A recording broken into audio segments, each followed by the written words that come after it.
Donald Trump ने ही कहा था कि ईरान को फौरन बात मान लेनी चाहिए वरना बहुत देर हो जाएगी। घड़ी की सुइयां टिक टिक करके ईरान की तबाही का वक्त करीब ला रही हैं अगर वो फौरन बात नहीं मानते तो। ये डोनाल्ड ट्रंप ने ही कहा था। कल ही मैंने आपको खबर बताई थी। रात में डोनाल्ड ट्रंप ने ट्रुथ सोशल पर एक पोस्ट किया और यह कहा कि असल में हम अरब देशों की रिक्वेस्ट पर इस हमले को कुछ मुलतवी कर रहे हैं। यह अचानक क्या हुआ? ईरान पर पीछे हटे ट्रंप ये शी पुतिन का पंच है। ये लग रहा है अमेरिका को कि अगर चाइना और रशिया साथ में आ गए, खुलकर साथ में आ गए, तो ईरान पर जो हम करने गए हैं कहीं लेने के देने ना पड़ जाएं, इसलिए वो पीछे हट रहे हैं।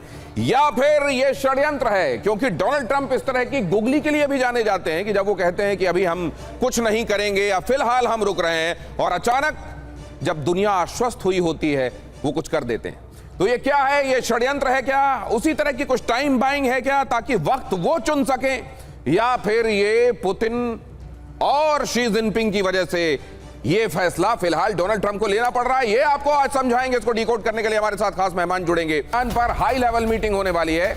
उनके एनएसए, अमेरिका के और रक्षा मंत्री इस दौरान मौजूद रहेंगे। चीफ ऑफ स्टाफ भी इस बैठक में शामिल होने वाले हैं।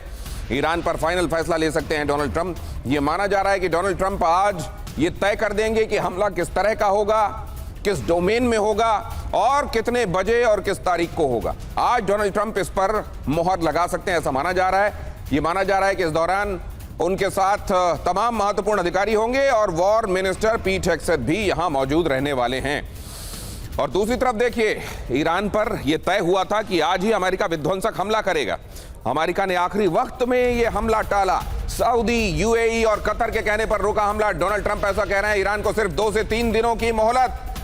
डोनाल्ड ट्रंप ने ऐसा कहा कि यह मोहलत बहुत लंबी नहीं है, सिर्फ 2 से 3 दिनों की है। क्लैश रिपोर्ट का बहुत बड़ा दावा।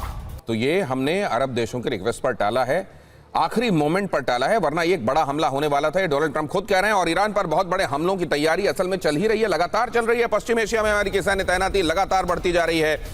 ये बिल्डअप लगातार होता जा रहा है। हर दिन, हर गुजरते दिन में हम आपको ये बता रहे हैं कि आज पहले के मुकाबले अमेरिका की सैन्य तैनाती इस इलाके में और ज्यादा बढ़ गई। ईरान के नजदीक अमेरिका के 3 एयरक्राफ्ट कैरियर पहुंच चुके हैं। एयर रिफ्यूलिंग टैंकर्स की बड़ी तैनाती से हमलों के संकेत भी मिल रहे हैं। यह इशारा भी लगातार अमेरिका की तरफ से दिया जा रहा है कि बहुत देर तक इंतजार करने वाला नहीं है अब अमेरिका, और इस बार का निर्णय, इस बार का प्रहार जो होगा वो निर्णायक होगा। ओपन सोर्स इंटेल के हवाले से जो खबरें आ रही हैं कि पहले के मुकाबले ये बिल्डअप और तगड़ा हो गया है। हमारे साथ आज की शाम आपको इन खबरों के मायने समझाने के लिए जुड़ रहे हैं मेजर जनरल अश्विन सिवाच।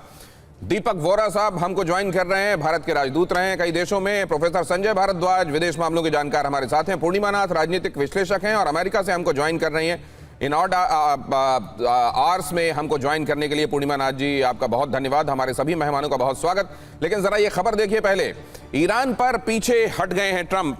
इसको लेकर दोनों तरह की बातें हो रही हैं कि क्या ये असल में जो मुलाकातें हो रही हैं, इधर बीजिंग में आप देख रहे हैं शी जिनपिंग और पुतिन मिलने वाले हैं, और चाइना और रशिया कुछ ऐसी पटकथा लिख रहे हैं जिसमें अब डोनाल्ड ट्रंप को यह लगने लगा है कि अगर ईरान को लेकर उन्होंने अपनी इबारत को लिखना जारी रखा तो हो सकता है कि कलम टूट जाए, और इसीलिए अब वो इसको सोच रहे हैं कुछ इंप्रोवाइज करके आगे बढ़ने के लिए। और दूसरी तरफ यह समझा जा रहा है कि डोनाल्ड ट्रंप केवल ईरान को एक सरप्राइज देना चाहते हैं और ईरान को समय पकड़ना चाहते हैं जब उतना तैयार वो नहीं हो। इसलिए देखिए जरा, ट्रंप ने ईरान पर हमले की योजना टाली। ट्रंप ने क्या कहा? ट्रंप ने अभी जो कहा वो मैंने आपको सुनवाया। ट्रंप ने कहा ईरान पर हमले की योजना थी, हम हमला करने ही वाले थे, लेकिन तभी हमको रिक्वेस्ट आई। ट्रंप ने कहा ईरान को एक और मौका मिलना चाहिए, ऐसा हमसे कहा गया और हमको लगा यह जायज कहा जा रहा है। कई अरब नेताओं के अनुरोध पर हमने यह फैसला लिया कि फिलहाल हम हमला नहीं करेंगे। अरब देशों ने कहा कि शांति समझौता बेहद करीब है, बात बन सकती है और ऐसे में हमला सही नहीं होगा। और डोनाल्ड ट्रंप का कहना है कि हमने अरब देशों की इस रिक्वेस्ट को मान लिया। उन्होंने कहा सऊदी से भी, यूएई से भी ये रिक्वेस्ट आई कि ऐसा नहीं किया जाना चाहिए और अभी रुका जाना चाहिए, थमा जाना चाहिए, और इसीलिए 2-3 दिनों के लिए हमने हमला स्थगित कर दिया है। क्या वाकई ऐसा है जैसा डोनाल्ड ट्रंप बता रहे हैं, या डोनाल्ड ट्रंप जो बता रहे हैं वो जाहिर है चाहते हैं कि उसको लोग सब्सक्राइब करें, लेकिन असल में उनके दिमाग में कुछ और चल रहा है और वो आने वाले दिनों में अनफोल्ड होता हुआ भी दिखाई देगा। दीपक सर, आपके साथ शुरुआत करना चाहता हूं क्योंकि यहां बातों में बात समझने वाली बात है। ये क्या कहा जा रहा है और इसमें दुनिया को समझने वाली कौन सी बात है? बहुत बहुत धन्यवाद sir, thank you very much. बहुत अच्छा लगता है जब आपसे बात करता हूं और आपसे बहुत कुछ सीखने को मिलता है। बाकी हमारे सहयोगी जो हैं उन सबको भी नमस्कार। जनरल साहब भी हैं, मैडम भी हैं, प्रोफेसर साहब भी हैं। ट्रम्प जो भी कहते हैं उसके तीन चार मायने होते हैं। एक वो जो खुद समझते हैं, या दो वो खुद समझते हैं। एक अपनी जनता के लिए होता है, एक बाकी दुनिया के लिए होता है। मेरा अपना मानना अभी तक यही है जो आपने बताया कि वहां पर अमेरिकन फौजों की तैनाती बढ़ती जा रही है। ये मिलिट्री प्रेशर डाल रहे हैं ईरान के ऊपर। अब सऊदी अरेबिया और यूएई वगैरह ने जो कहा है कि भाई अभी मत ठोकिए उसको, 2-3 दिन रुक जाइए, इसके मायने क्या है ये मुझे समझ नहीं आ रहा। क्या ईरान ने उनसे कह दिया कि मेरा न्यूक्लियर प्रोग्राम गया अमृतसर, मैं नहीं करूंगा, मैं सारे अपनी एनरिच्ड यूरेनियम अमेरिका को दे दूंगा जो अमेरिका चाहता है, और दूसरा मैं मिसाइल वसाइल अब सब त्याग दूंगा। मुझे नहीं लगता कि ईरान इतनी तरह से इसने ये कहा होगा। तो फिर अभी तक मुझे समझ नहीं आ रहा ये 2-3 दिन जो और ये चाहता है ये क्या है। अपनी तैयारी को बढ़ाने की कोशिश कर रहा है या फिर आज रात को ठोकने की कोशिश कर रहा है? I don't understand this, I am as confused as anybody else. लेकिन ये सच है कि उसने घटाई नहीं है अपनी फौज, बढ़ाता जा रहा है। इसके क्या मायने हैं ये आप खुद समझ लीजिएगा सर। तो दीपक वोरा सर कह रहे हैं कि इसमें भी बहुत ज्यादा आश्चर्य नहीं होगा अगर आज ही रात में कुछ बड़ा होता दिखाई दे अमेरिका की तरफ से। लेकिन जनरल सिवाच, ये जो बात कही जा रही है बिल्कुल सही बात है कि बिल्डअप लगातार बढ़ता जा रहा है। ये जब कुछ एट्रीब्यूट करते हैं डोनाल्ड ट्रंप, मसलन वो कभी पाकिस्तान को एट्रीब्यूट कर देते हैं कि पाकिस्तान की तरफ से ये रिक्वेस्ट आई, हमने मान लिया। कभी कहते हैं कि वो यूएई की तरफ से फोन आया, हमने उसको अकोमोडेट कर लिया। ये रिक्वेस्ट ऐसा लग रहा है जैसे फरमाइशी गीतों के कार्यक्रम के लिए कि फलानी जगह से इन्होंने ये लिखा है, ढिकानी जगह से इन्होंने ये लिखा है, अमुक जगह से ये लिखा। अगर ऐसा ही है तो पहले आप रायशुमारी कर लेते पूरी दुनिया से चिट्ठी लिखवा के कि क्या किया जाना चाहिए, उसके बाद करते। अब आप चिट्ठियां एंटरटेन कर रहे हैं, सऊदी की कर रहे हैं, यूएई की कर रहे हैं। ये एट्रीब्यूशन दुनिया की आंखों में धूल है या वाकई इतनी कदर करते हैं यूएई की और सऊदी की, उन्होंने रिक्वेस्ट मान लिया? हाँ बिल्कुल। देखो दिनेश, एक बात तो है कि राउंड 1 में अमेरिका ने देख लिया है कि इतना आसान नहीं होगा ईरान को हराना। और अगर अमेरिका ने तैयारी की है तो ईरान ने भी तैयारी की है। अगर ये सोचें कि अभी अमेरिका ईरान को सरप्राइज कर सकता है, कभी भी हमला कर सकता है, उसके लिए वो तैयार है। उसको मालूम है कि अमेरिका ये पहले करता रहा है। तो ये सोचना कि वो एक सरप्राइज फैक्टर के लिए 2-3 दिन एक्स्ट्रा ले रहा है, मुझे ऐसा लगता नहीं। मुझे लगता है कि ये प्रेशर टैक्टिक्स है, प्रेशर डाल रहा है जितना भी हो, क्योंकि उसको भी मालूम है कि एक बार लड़ाई स्टार्ट हुई तो फिर अमेरिका का भी बहुत नुकसान होगा। और मिडिल ईस्ट की जो कंट्री है ये बहुत ज्यादा लपेटे में आएंगी, जितने भी ये खाड़ी के देश हैं। अगर आप ईरान के एनर्जी सेक्टर को बर्बाद करते हैं, उनके ब्रिजेस को बर्बाद करते हैं, न्यूक्लियर इंस्टॉलेशन पर हमला करते हैं, तो पलटवार ईरान करेगा इनके एनर्जी सेक्टर पे, इनके डीसैलिनेशन पॉइंट पे, और कहीं ना कहीं जो टेक कंपनीज हैं दुबई में उन पे भी।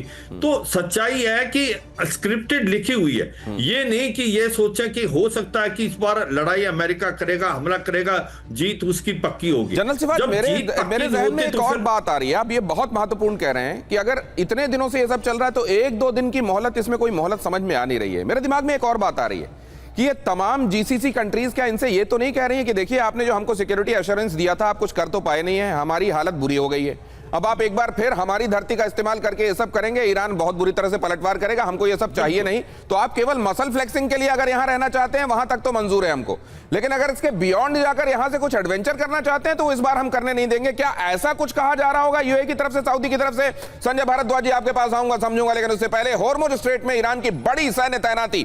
होर्मुज में अटैक सबमरीन तैनात कर रहा है ईरान।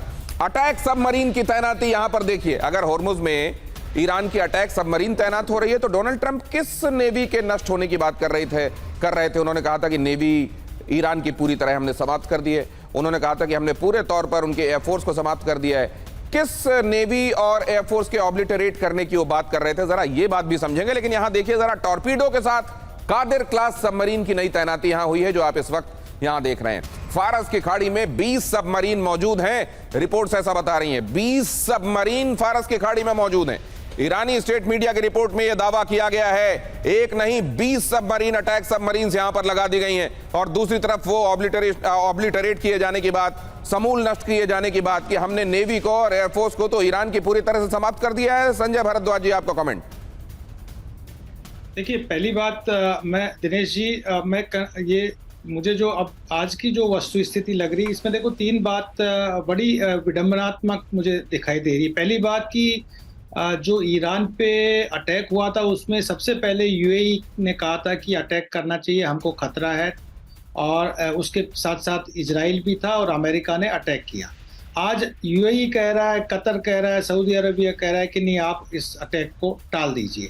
यानी कि मुझे लगता है भरोसा अमेरिका पे कुछ कम दिख रहा है कि वो अपने बेसिस को भी नहीं प्रोटेक्ट कर पाए, और जो यूएई का जो एनर्जी इंफ्रास्ट्रक्चर है, न्यूक्लियर प्रोग्राम्स हैं, उनको भी प्रोटेक्ट नहीं कर पा रहे। पहला मुझे कारण ये लगा। दूसरा जो मुझे लग रहा है कि हो सकता है कि शी जिनपिंग और पुतिन की जो मीटिंग हो रही है, क्योंकि ये बात आप मान के चलिए कि ट्रंप गए थे तो इस भरोसे के साथ गए थे चीन कि वो ईरान को कहीं थाम पाएंगे और ईरान को कहीं नेगोशिएशन टेबल पे ले पाएंगे। तो हो सकता है 2 दिन इसका इंतजार करना चाह रहे हों, और ये इंडिकेशन, इनका बहाना लेके इस इंडिकेशन को।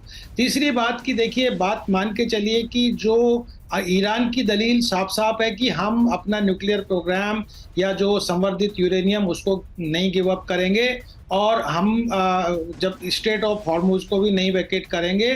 तो आप मान के चलिए कि अमेरिका के पास में 2 मजबूरी है। पहली बात कि कैसे दुनिया को मुंह दिखाएंगे, दूसरी बात कि पेंटागन को कैसे समझाएंगे, पेंटागन और इजराइल को कैसे समझाएंगे कि जब तक इस खतरे को पूरा एलिमिनेट, क्योंकि आज के दिन ईरान सबसे वीकेस्ट पोजीशन में है, और इस अपॉर्चुनिटी को ना सऊदी अरबिया जाना देना यूएई जाना देना चाहता, ना इजराइल जाने देना चाहता। तो मुझे लग रहा है कि अभी एकदम इस दौड़ में कि ट्रंप का क्या कैलकुलेशन है, क्या सोच रहे हैं कि पेंटागन की माने कि यूएई की माने, या इंतजार करें कि पुतिन और शी जिनपिंग क्या गुल खिलाते हैं इस विजिट में, और उसके बाद में मुझे लगता है वो एक्शन लेंगे। लेकिन बड़ी बात आप कह रहे हैं, आप कह रहे हैं कि असल में पेंटागन भी पुश कर रहा है, बेंजामिन नेतन्याहू भी पुश कर रहे हैं, ये पुश भी दिखाई दे रहा है, और ईरान वाले मामले में और आगे ज्यादा मत बढ़िए, इसको लेकर पुल भी किया जा रहा है चाइना की तरफ से और रशिया की तरफ से, और ये सारे फोर्सेस काम कर रहे हैं। इसीलिए आपको दिखाई दे रहा है कि पतंगनुमा कहीं खिंचाव हो रहा है और कहीं ढील हो रही है, कहीं उनके स्टेटमेंट और ये बिल्डअप ये दिखा रहे हैं कि कहीं पतंग जो है वो खींची जा रही है, और कई बार अभी ये दिखाई दे रहा है 2 दिन की मोहलत, 3 दिन की मोहलत, ये मोहलतें जो आ रही हैं, ये मोहलतें पतंग की ढील हैं, और वो रशिया चाइना उस ढील की वजह है। शायद आप ये कहना चाह रहे हैं ट्रंप पीछे हटे तो शी पुतिन का डर या षड्यंत्र। अब यहां पर जब ये बात हो रही है तो ये एंगल भी आपको देखना चाहिए। चीन इस समय खुद को वैश्विक शांति दूत के तौर पर पेश कर रहा है। ट्रंप की यात्रा के बाद पुतिन का दौरा यह बता रहा है कि चीन बहुत इंपॉर्टेंट है इस समय पूरी दुनिया के स्कीम ऑफ थिंग्स में। ट्रंप को पता है कि अगर इस वक्त हमला हुआ तो रशिया और चाइना हो सकता है कि खुलकर ईरान के साथ सामने आ जाएं। पुतिन के चीन दौरे के बीच हमला टालना अरब का दबाव नहीं बल्कि ट्रंप की एक चाल भी हो सकती है, क्योंकि ट्रंप का स्टाइल है कि पहले धमकी दो, फिर डील की बात करो और लास्ट मिनट में मुकर भी जाओ अगर जरूरी लगे तो। ट्रंप सामने वाले पर मैक्सिमम प्रेशर बनाने की चाल चलते हैं, और जब वो दबाव में आता दिखाई देता है तो फिर एन मोमेंट पे अपने उस बल का प्रयोग नहीं करते। मतलब वो थप्पड़ एकदम गाल के करीब तक ले जाते हैं, लेकिन कई बार गाल के करीब ले जाकर रोक देते हैं अगर उनको लगता है काम बन रहा है तो। हालांकि अमेरिका में आर्थिक संकट के चलते भी ट्रंप को युद्ध ऐसा लगता है कि शायद थोड़ा टालना पड़ रहा है, और इस तरह की धमकी नेतन्याहू के प्रेशर के बाद भी अक्सर ट्रंप दे देते हैं। तो ये जो संजय भारद्वाज जी कह रहे थे, लगभग उसी तरह की इंफॉर्मेशन आपको यहां इस ग्राफिक में भी दिखाई दे रही है कि बहुत सारे प्रेशर्स हैं, अंदरूनी भी और बाहर के भी। वो प्रेशर शायद काम ना करते अगर शुरुआती जो कैलकुलेशन था डोनाल्ड ट्रंप का ईरान के संदर्भ में वो काम कर जाता। वो ऐसा निकला नहीं, एक अलग ही रूप ईरान का दिखाई दिया, और इसके बाद से बहुत सारे प्रेशर्स जो शायद लोड जिनका लेते नहीं आमतौर पर डोनाल्ड ट्रंप, अब उन बातों का लोड ले रहे हैं। अब जरा यहां पर यह खबर भी देखिए, सीज फायर में ईरान की बहुत बड़ी तैयारी। सीज फायर में अमेरिका और इजराइल के खिलाफ नई जंग की तैयारी। सीज फायर में ईरान ने जुटाई नई सैन्य ताकत। सीज फायर के दौरान क्षतिग्रस्त सैन्य ठिकानों की मरम्मत की। मोसाद कमेंट्री का बड़ा दावा कि समय का भरपूर सदुपयोग किया है ईरान ने, खुद को फिर से अपने ध्वस्त जगहों को बनाने के लिए, बसाने के लिए, अपनी सैन्य ताकत को फिर से जुटाने के लिए, और अब ईरान एक बार फिर से तैयार है। अगर ऐसा है तो इस इंफॉर्मेशन पर भी आपको ध्यान देना चाहिए। और उसके बाद last but not the least in the first round मैं पूर्णिमा नाथ जी के पास जाऊंगा कि अमेरिका में इन पूरे हालात का की तर्जुमानी, उसको इंटरप्रिटेशन उसका किया कैसे जा रहा है। अब जरा यहां यह भी देखिए, कब कब ट्रंप ने हमला टाला।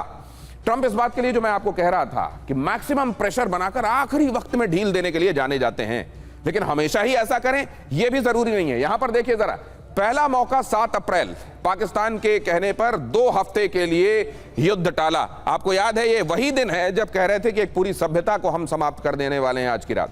और यहां देखिए दूसरा मौका 18 मई, आज की तारीख, अरब देशों की अपील, मतलब अब असल में 12 घंटे से ज्यादा हो चुका उनकी ये बात सामने आए हुए, इसलिए 18 में गिनिए इसको। अरब देशों की अपील पर 2-3 दिनों के लिए हमला टाला गया। ये जो एट्रीब्यूशन है इधर पाकिस्तान और इधर यूएई, सऊदी या तो दूसरे अरब देश, ये जो बातें कही जा रही हैं दूसरों को एट्रीब्यूट करके, यहां पर ट्रंप वो कर रहे हैं जो उनकी स्कीम ऑफ थिंग्स में, उनकी स्ट्रैटेजी में फिट बैठ रहा है। लेकिन इस बार कर क्या रहे हैं वो? क्या 1-2 दिन के अंदर वाकई कुछ बड़ा होने वाला है, या ये बिल्डअप मैक्सिमम प्रेशर बनाने और बाद में उसको अपनी बात मनवाकर रिलीज कर देने के लिए किया जा रहा है? ये क्या किया जा रहा है? पूर्णिमा नाथ जी, अमेरिका में इसको कैसे देखा जा रहा है? नमस्ते, thank you so much for having me. जय हिंद। पहली बात तो ये कि ये जो नैरेटिव है ना, जो ईरान इज वीकर टुडे, ये नैरेटिव मैं पूरी तरीक़ा से डिसएग्री करती हूँ। I give you a couple of statistics force. 1980 में जब वॉर हुआ था ईरान इराक में, उसमें 8 इयर्स का वॉर हुआ था जिसमें इराक को United states and western country support किया था। और 1980s के हिसाब से आज 2026 में आप देखेंगे ईरान की कैपेबिलिटी बढ़ी हुई है। फर्स्ट ऑफ ऑल उनकी एजुकेटेड पॉपुलेशन बढ़ी है, सेकंड ऑफ ऑल उनकी मिलिट्री कैपेबिलिटी बढ़ी है, थर्ड ऑफ ऑल उनकी अभी missile drones capability, engineering capability, इनकी फाइटिंग जो साइकोलॉजिकल एक करेज होती है वो much stronger than before. Last time अगर आपने 8 साल लड़ी है यूनाइटेड स्टेट्स के सपोर्ट के अगेंस्ट, इराक के अगेंस्ट, आज तो वो लिटरली 20 साल लड़ सकते हैं वैसे ही। और कहना है कि इनकी मिलिट्री को ख़त्म कर दिया, बार बार कहना है पहले दिन से कि उनके डिकैपिटेटिंग स्ट्राइक में लीडरशिप को ख़त्म कर दिया, इसका मतलब है ईरान हैज़ फॉलन। आप देखिए कौन से मिलिट्री को आपने हटा दिया। स्ट्रेट ऑफ हॉर्मुज पहले खुला हुआ था, आज बंद है, अभी तक बंद है। बड़ा इंपॉर्टेंट ऑब्जर्वेशन है पूर्णिमा जी। तो क्या इस बात को अमेरिका में ज्यादातर लोग भी इसी तरीके से देख रहे हैं जैसा आप सोच रही हैं? क्या मैं ये भी मानूं कि आप उनकी सोच का भी थोड़ा रिप्रेजेंटेशन कर रही हैं? और क्या मैं ये भी मानूं कि मागा सपोर्टर्स बेस भी अब बहुत डिक्लाइन कर गया है? क्या ये सब बातें भी कहीं ट्रंप को रोक रही हैं कि अभी मत करना, ऐसे ये मिस एडवेंचर हो जाएगा? नहीं, मेरे जैसा सोच नहीं रहे। मागा जो सपोर्टर है वो डेफिनेटली प्रेसिडेंट ट्रंप के साथ है, वेदर वो अटैक करे या नहीं करे। आप यहाँ पे देखिए सोशल मीडिया को यूज़ करा जा रहा है, अब्यूज़ करा जा रहा है मिस इन्फो, डिसइन्फो के लिए। मैं आपको एक छोटा सा स्टैटिस्टिक देती हूँ। बार बार कहा जाता है कि 25,000 के करीबन लोग सैनिक मारा जाता है यूक्रेन और रशिया के युद्ध में। एक्चुअल स्टैटिस्टिक्स जो है लिटरली 1200 टू 2000 यूक्रेनियन लोग मार रहे और 100 to 200 रशियन मारा जा रहा है, मान लो।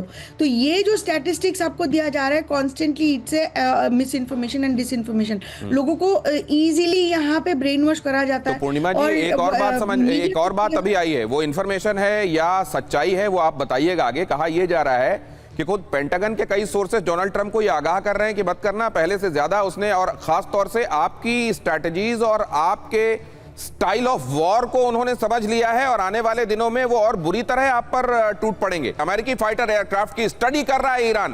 देखिए खबर, ईरान में अमेरिकी जेट्स के फ्लाइट पैटर्न की स्टडी हो रही है। फ्लाइट पैटर्न पता करने में ईरान को रशिया से मदद मिल रही है। सटीक एयर डिफेंस से मार गिराए अमेरिकी जेट्स, ये पूरी तैयारी ईरान में चल रही है। और अमेरिकी फ्लाइट स्टडी भी ये माना जा रहा है कि फिलहाल हमला टलने की बड़ी बड़ी वजह है। द न्यूयॉर्क टाइम्स का ये दावा है कि अमेरिका के फाइटर जेट्स के काम करने के तरीके को ईरान ने बहुत बारीकी से पकड़ा है। इसको समझने में रशिया ने भी उनकी मदद की है और इसीलिए ये समझा जा रहा है कि हमारे जिन फाइटर प्लेन्स का बड़ा हमने उनको फॉर्मिडेबल बनाकर पूरी दुनिया में उनका भौकाल बनाया हुआ है, कहीं ऐसा ना हो कि वो भौकाल समाप्त हो जाए। जनरल सिवाज, क्या ये संभव है? या क्योंकि न्यूयॉर्क टाइम्स ये बात कह रहा है तो ये जाहिर है ये यूं ही तो नहीं होगा। हाँ बिल्कुल, ये देखो दिनेश, मैं बार बार यही बातचीत आ रही है कि इस बार ईरान बेटर प्रिपेयर्ड है, सरप्राइज फैक्टर नहीं है। उसका जो एयर डिफेंस सिस्टम और एयर पावर जो कमजोर, उस स्वॉट एनालिसिस करते हो उसमें भी उसने बढ़ोतरी कर ली है। उसके अंदर रशिया ने और चीन ने मदद दी है। इसका मतलब यह है कि अगर अमेरिका हमला करता है, डोनाल्ड ट्रंप हमला करते हैं, क्या उनको जीत पक्की है? अगर जीत पक्की नहीं है तो फिर वो क्यों हमला करेंगे? उनको मालूम है पिछले जो राउंड 1 था उसमें तो कहीं ना कहीं पलड़ा भारी ईरान का था, और इस बार उसके पास मिसाइल, रॉकेट, ड्रोन का भंडार करीब 50 से 60% है। उसने अपनी एयर डिफेंस भी बढ़ा ली है, उसने अपनी एयर पावर में भी थोड़ा बढ़ोतरी की है, उसकी रियल टाइम इंटेलिजेंस दे रहे हैं रूस और चीन। मुझे लगता है काफी हद तक खुल के आ गए उसके साथ। तो ऐसे में अगर अमेरिका अब युद्ध करेगा, सरप्राइज करने की कोशिश करेगा, तो बहुत नुकसान होने वाला है। अमेरिका को तो होगा ही, पर मिडिल ईस्ट की जितनी भी देश है, खाड़ी के देश, इनके ऊपर आप देखें कि कितना इनका एनर्जी सेक्टर बर्बाद, डीसैलिनेशन प्लांट, ये जितने आपके टेक कंपनीज हैं, इनके हेडक्वार्टर सब बंद हो जाएंगे। तो मुझे लगता नहीं कि कहीं डोनाल्ड ट्रंप ऐसी गलती। हाँ, ये सच्चाई है ट्रंप के बारे में इसमें 3 नजरिए हैं सर। ईरान पहले से कमजोर है, ईरान पहले से ज्यादा मजबूत है, या ईरान ने अपनी ताकत को पहले से ज्यादा, मतलब जितना ध्वस्तीकरण उसका हो गया था महीने भर की लड़ाई में, उसके मुकाबले उसने खुद को तैयार तो किया है, लेकिन वो उतना मजबूत नहीं है जितना वो युद्ध की शुरुआत में था। दीपक सर इसमें कुछ कहना चाह रहे हैं, उनका इशारा देख रहा हूं, लेकिन उससे पहले जरा देख लीजिए ईरान में मिसाइल लॉन्चर्स की फिर से तैनाती। सीज फायर के 40 दिनों में मिसाइल लॉन्चर फिर से एक्टिव। अमेरिकी हमलों में पूरी तरह सुरक्षित अंडरग्राउंड लॉन्चर्स भी, वहां की भी धूल वगैरह झाड़ पोंछ के फिर से उनको तैयार कर लिया गया। द न्यूयॉर्क टाइम्स के हवाले से यह बड़ा दावा आ रहा है कि उनके लॉन्चर्स पूरी तरह से तैयार हैं। न्यूयॉर्क टाइम्स ये बता रहा है कि उन्होंने अमेरिकी फाइटर जेट्स के काम करने के तरीके को भी पहचान लिया, स्टडी किया है, और वो बेटर प्रिपेयर्ड हैं। और इस बीच दीपक सर इसमें कुछ कहना चाह रहे हैं। सर मेरा एक सवाल है जिसका मैं जवाब बाकी जो आपके मेरे सहयोगी हैं जी, मुझसे कहीं ज्यादा बुद्धिमान है, उनसे पूछना चाहता हूं। ट्रंप ये कह रहा है कि सऊदी अरेबिया और यूएई और इसके और उसके कहने पर मैं आक्रमण नहीं कर रहा। ये कब से उनकी बात सुनने लग गया है? ये क्यों सुन रहा है उनकी बात? क्या ये चाहता है कि बहाना मिले और फिर अपने अमेरिकन लोगों से कहूं, यार देखो मैं तो ठोकने वाला था पर सऊदी अरेबिया मेरे सामने पैर पकड़ लिए मेरे, बोला माफ कर दे उसको? नहीं, I don't know why he is not doing. दूसरा, मान लीजिए just for the sake of argument कि डोनाल्ड ट्रंप कहता है ऑल राइट ईरान तेरे को माफ किया, मैं घर जा रहा हूं। ईरान अपना इरादा बदलेगा सर, या और इनकरेज हो जाएगा और जल्दी न्यूक्लियर बॉम्ब बनाएगा? और फाइनली अगर अमेरिका निकल जाता है, इजराइल कहां बैठेगा सर? सारा खतरा तो इजराइल को है। अमेरिका के ऊपर तो न्यूक्लियर बॉम्ब नहीं फेंकेगा, इजराइल के ऊपर फेंकेगा, तो फिर इजराइल अकेले ठोकेगा उसको। मेरे को ये 3 चीजें नजर आ रही है। बहुत इंपॉर्टेंट ऑब्जर्वेशन है सर। और मैं तो इसमें एक चीज और कहना चाहता हूं सर, वो क्यों जा रहा है, क्यों सुनता है इनकी बात? राइट और मैं तो ये भी कहना चाह रहा हूं सर कि सऊदी को तो अब नहीं घबराना चाहिए। पाकिस्तान के हजारों सैनिक वहां तैनात हो गए हैं, और अब तो मतलब उनके पास इतना खतरनाक सुरक्षा आवरण आ गया है कि उनको तो डोनाल्ड ट्रंप को ये कह देना चाहिए कि आप जो करना हो कीजिए, आप तो हमारे साथ पाकिस्तान है, हमको किसी बात की डर। एक महत्वपूर्ण थ्योरी इसमें यह है जिसको आप बहुत ध्यान से देखिएगा। कहा यह जा रहा है कि पेंटागन ने ट्रंप को ईरान के बारे में सीक्रेट वार्निंग दी थी, खुद पेंटागन ने दी थी, क्योंकि यहां जो कहा जा रहा है कि पेंटागन और इजराइल ये पुश कर रहे हैं डोनाल्ड ट्रंप को। तो संजय भारद्वाज सर से ये भी मैं ये इंफॉर्मेशन देने के बाद उनके पास जाऊंगा कि खुद पेंटागन ने ये कहा था कि ईरान को लेकर कुछ एक चीजें हैं जो आपको पता होनी चाहिए, वो पता कर लीजिए। डोनाल्ड ट्रंप ने जब उसके बारे में सुना तो उन्होंने फिलहाल अपने इरादों को बदला। ईरान ने लड़ाकू विमानों को खोजकर मारने की क्षमता बढ़ा ली है, रिपोर्ट ये कहती है। ईरान के एयर डिफेंस सिस्टम पहले से और ज्यादा मजबूत हो गए हैं, रिपोर्ट ये भी बताती है। ईरानी कमांडरों ने यूनाइटेड स्टेट्स के जेट और बॉम्बर्स के उड़ान का पैटर्न और उनके काम करने के तरीके को भांप लिया है, और यह भी कि रशिया की मदद से ईरान ने अमेरिकी एयरफोर्स की युद्ध रणनीति जान ली है। और इसीलिए, और यह बताने में खुद पेंटागन के सोर्सेस डोनाल्ड ट्रंप को बता रहे हैं कि this is how they have studied us better. अब आप बताइए क्या करना है। संजय भारद्वाज जी, आपका कमेंट। देखिए दिनेश जी, इसमें 3 माइंडसेट साफ साफ चलते हैं। एक होता है जो मिलिट्री माइंडसेट है, वो साफ साफ इसमें है कि पेंटागन, क्या आप मान रहे हो कि हार मान गया है और इसको विड्रॉ करना चाहता है? मैं इस बात से कोई एग्री नहीं करता कि अमेरिका मिलिट्रीली ईरान से कमजोर हो गया है। जब उसकी पूरा नेवल को और उसका एयरफोर्स को पूरी तबाह कर चुका है। एक पॉइंट पे जरूर बैकफुट पे है अमेरिका की, कहीं ट्रूप्स को ग्राउंड पे नहीं उतारना पड़ जाए और इस हद तक मामला चला जाए। दूसरी बात, निश्चित रूप से पॉलिटिकल जो इशू है और जो बात आया कि ट्रंप का अपना एक जो ओपिनियन पोल में जो आया कि 70% रिपब्लिकन उनको सपोर्ट कर रहे हैं, 30% अमेरिकन इस बात को, वॉर को सपोर्ट कर रहे हैं। तो ट्रंप का पॉलिटिकल ग्राउंड वीक होता जा रहा है, इसलिए ये वहां पर एक कॉन्शियस है। तीसरा जो डिप्लोमेटिक है, डिप्लोमेटिक में सबसे बड़ा इशू ये आ रहा है कि जो अभी तक अमेरिकन हेजेमनी है, जो वो मिडिल ईस्ट में है, दुनिया में है, वहां पर कहीं आंच नहीं आ रही हो, तो उसमें मुझे लगता है कि ये मिडिल ईस्टर्न कंट्रीज को कॉन्फिडेंस में लेके ईरान पे फिर से स्ट्राइक करने का एक तांता बुन रहा है। लेकिन यहाँ पर जो सबसे बड़ा पक्ष है, जो मैं रिपीट करूंगा कि जो शी जिनपिंग और पुतिन की जो मीटिंग हो रही है वो बहुत इंपॉर्टेंट है कि कहीं ऐसा ना हो कि ये पूरा का पूरा अमेरिकन वर्सेस नॉन मतलब रॉक स्टेट और ऑथोरिटेरियन स्टेट्स का एक साथ आ जाए और अमेरिका को ये मिडिल ईस्ट में भारी पड़ जाए। क्योंकि अगर पुतिन और शी जिनपिंग ईरान को खुल्ला सपोर्ट कर देंगे, जो कि उसकी संभावनाएं शी जिनपिंग की तरफ से कम लगती है। आपने जहां शुरू किया संजय सर, वो बात बहुत इंपॉर्टेंट है, लेकिन मैं एक लेमैन के ऑब्जर्वेशन से कह रहा हूं, ये बात सही है कि मिलिटरीली कोई कंपैरिजन है ही नहीं ईरान और अमेरिका के मामले में, जहां तक मिलिट्री एसेट्स और उनके सैनिकों का की गिनती है। लेकिन एसिमेट्रिक वॉरफेयर एक दूसरे तरह का वॉरफेयर है, जहां बहुत बड़े बड़े हथियार एक चुन्नू से, ड्रोन से मार दिए जाते हैं। यह भी देखना पड़ेगा कि अमेरिका को बड़ा नुकसान पहुंचा है। दूसरे, अमेरिका में एक लाइफ को लेकर, एक बॉडी बैग को लेकर जो सेंसिटिविटीज हैं, ईरान तो कह रहा है हम तो मरने के लिए ही खड़े हुए हैं, बताओ क्या करना है।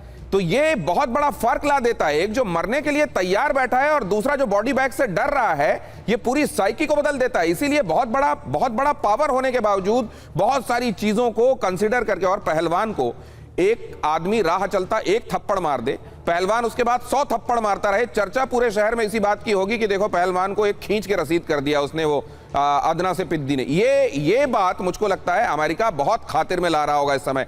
Correct me if I am wrong. यहां पर एक और खबर बता दूं, उसके बाद आपके पास आ रहा हूं। ईरान में मिसाइल लॉन्चर्स की फिर से तैनाती, सीज फायर के 40 दिनों में मिसाइल लॉन्चर फिर से एक्टिव किए गए। अमेरिकी हमलों में पूरी तरह सुरक्षित अंडरग्राउंड लॉन्चर, उनकी भी तस्वीरें जारी की गई हैं और न्यूयॉर्क टाइम्स ये दावा कर रहा है कि उन्होंने पूरी तैयारी कर ली है। और ईरान में जंग के अगले फेज की तैयारियां बड़े जोर शोर से चल रही हैं। हाई अलर्ट पर ईरान की तीनों सेनाएं रखी गई हैं, रिपोर्ट्स बता रही हैं। ईरान की मिसाइल फोर्स हमले को तैयार है, ईरान के ड्रोन लॉन्चर्स को एक्टिव कर दिया गया है। आईआरजीसी की तैयारी पर ईरान न्यूज फीड की यह रिपोर्ट है। जरा नेक्स्ट न्यूज जो मैं आपको बता रहा था वो भी जरा फ्लैश कीजिए प्लीज।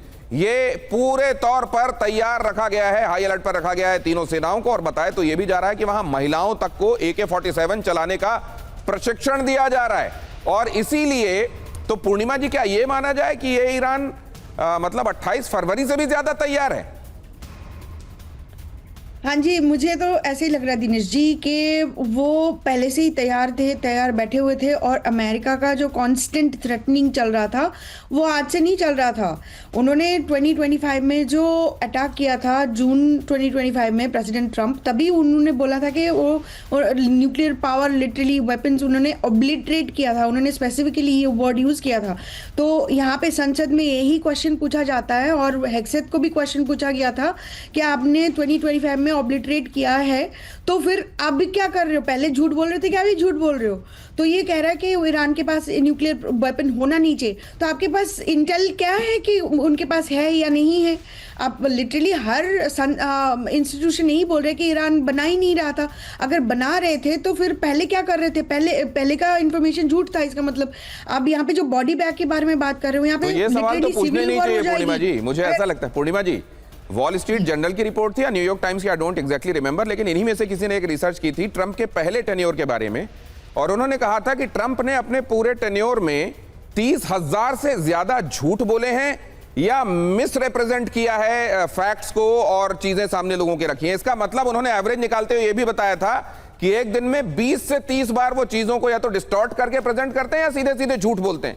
तो मुझे लगता है ये सवाल तो उनसे अब पूछा जाना बंद कर दिया जाना चाहिए कि अब आप ये बताइए, तब झूठ बोल रहे थे कि आप झूठ बोल रहे हैं। अगर उन्होंने ऑब्लिटरेट कर दिया है तो मागा उसको आंख बंद करके मानता है और वो बस काफी होना चाहिए। कुछ ही घंटों में, ऐसा माना जा रहा है कि कुछ ही घंटों में बीजिंग, अब जब पुतिन पहुंचेंगे तो बड़ी इंपॉर्टेंट बातें होने वाली हैं शी जिनपिंग और पुतिन के बीच में। 2 दिनों के चीन दौरे पर है पुतिन। शी जिनपिंग के साथ पुतिन की बैठक होने वाली है।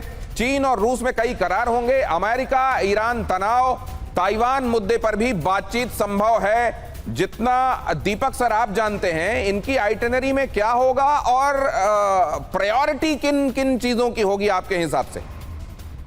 ये अभी क्या है ना, कुछ दिन पहले वहां पे वो मैकडोनाल्ड ट्रम्प भी था। तो पहली ब्रीफिंग ये है पुतिन साहब की, sir take it from me, एक दूसरे पे ये भरोसा बिल्कुल नहीं करते चीन और रशिया।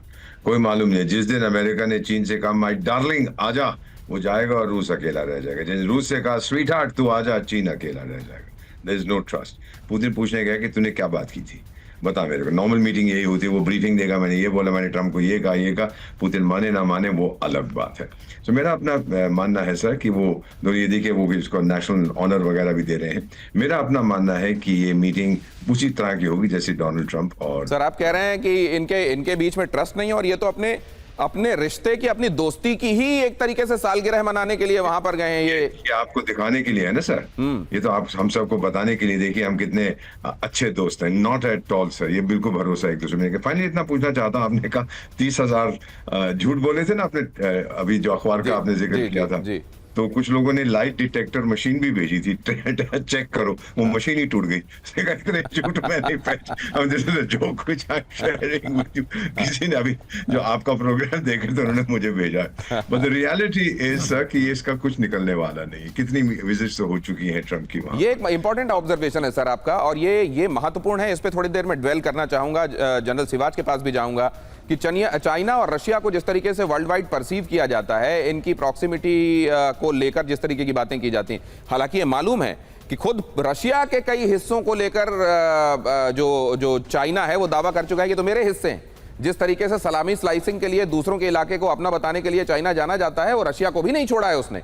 तो ये बात तो है कि वैसा ट्रस्ट नहीं होगा, लेकिन क्या ये माना जाए कि ये जो कहा जाता है कि ये तो पूरी एक धुरी है, ये पूरा एक अलायंस है, उसमें ईरान को भी गिन लिया जाता है, उसमें चाइना रशिया को भी गिन लिया जाता है, नॉर्थ कोरिया को भी गिन लिया जाता है, क्या इस तरीके की बात है या ये परसेप्शंस हैं? उसके राष्ट्रपति पुतिन के चीन पहुंचने से पहले एक बड़ी डिप्लॉयमेंट हुई है। बीजिंग में उतरा रूस का IL-76 सैन्य विमान। रूस के एरोस्पेस फोर्स बीजिंग पहुंची। डेप्यूटी PM और मंत्रियों के डेलीगेशन के साथ पुतिन का बीजिंग दौरा यहां पर होने वाला है। जनरल सिवाच, आपका कमेंट।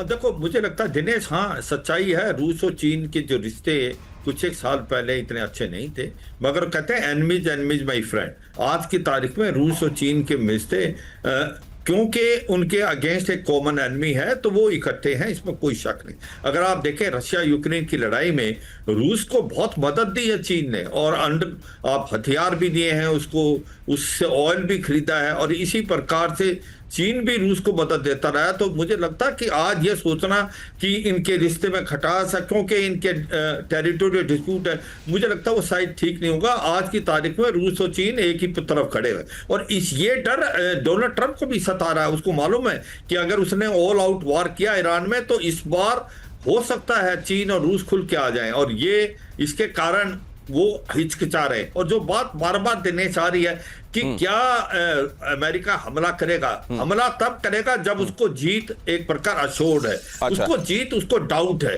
क्योंकि ठीक है सर, मैं कुछ खबरें और बता दूं क्योंकि आखिरी के 20-30 सेकंड बचे हैं सर। मैं आपको बीच में रोक रहा हूं, दृष्टता के लिए माफी। लेकिन यहां देखिए, मिलेंगे पुतिन जिनपिंग, टेंशन में ट्रंप। ये माना जा रहा है कि चीन के 2 दिन के दौरे पर यहां पर जब ये ट्रंप पहुंच रहे हैं, पुतिन पहुंच रहे हैं, तो बड़े टेंशन में है ट्रंप। 2 दिन के दौरे पर हैं, बहुत सारे बायलैटरल चीजें तो डिस्कस होंगी, लेकिन यहां पर डोनाल्ड ट्रंप भी डिस्कस होने वाले हैं, अमेरिका और ईरान और इजराइल भी डिस्कस होने वाला है। जिनपिंग के साथ यहां बैठक होने वाली है। क्विकली फायर कीजिए, इसको आगे बढ़ाइए। जिनपिंग के साथ कई मुद्दों पर चर्चा होने वाली है, यह भी कि इस समय जो एनर्जी क्राइसिस पूरी दुनिया में है उसको किस तरीके से टैकल करना है। ईरान अमेरिका तनाव, रूस यूक्रेन जंग, सुरक्षा और सैन्य सहयोग, ईरान अमेरिका तनाव, चाइना से तनाव, ताइवान से तनाव, व्यापार और आर्थिक सहयोग, ये तमाम मुद्दे डिस्कस होने वाले हैं। और जाहिर है यहां स्टेक दोनों ही जगह, ताइवान हो या ईरान, अमेरिका के हाई है। इसलिए माना जा रहा है कि डोनाल्ड ट्रंप इस दौरान टेंशन में रहने वाले हैं। इसको और डिकोड करते वक्त परमिट नहीं कर रहा है। बहुत धन्यवाद करता हूं आप सभी का मेरे साथ आज की इस चर्चा में जुड़ने के लिए। क्या वाकई 1-2 दिन, बल्कि आज ही रात